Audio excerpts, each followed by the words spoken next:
তো বন্ধুরা, ঘটনার শুরুতেই আমরা জানতে পারি ইন্দোনেশিয়ার উত্তরে জঙ্গলের ভিতর শতাব্দী আগে ভৈরব শয়তানির পূজারী নরখাদকের সম্প্রদায়ের জন্ম হয় 1935 সালে। সেই জঙ্গলেই সেই শয়তানের মন্দিরের আবিষ্কার করে একজন পর্যটক। তবে বিষয়টি বেশি জানাজানি হওয়ার আগেই মন্দিরটা সেখান থেকে উধাও হয়ে যায়, যা আর কোনোদিন দেখতে পাওয়া যায়নি। তবে জানা যায় লোকচক্ষুর আড়ালে থেকেও তারা তাদের সম্প্রদায়ের কার্যক্রম চালিয়ে যাচ্ছে।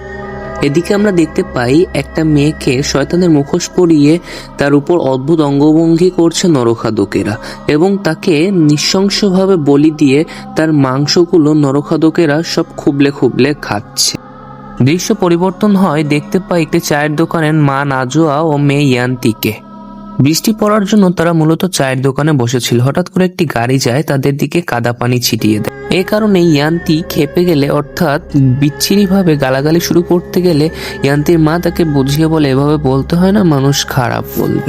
বৃষ্টিটা হালকা থেমে গেলে তারা রওনা দেয় বাড়ির উদ্দেশ্যে। এসে দেখতে পায় ডায়না নামে একটা মহিলা তার সাথে দেখা করতে এসেছে।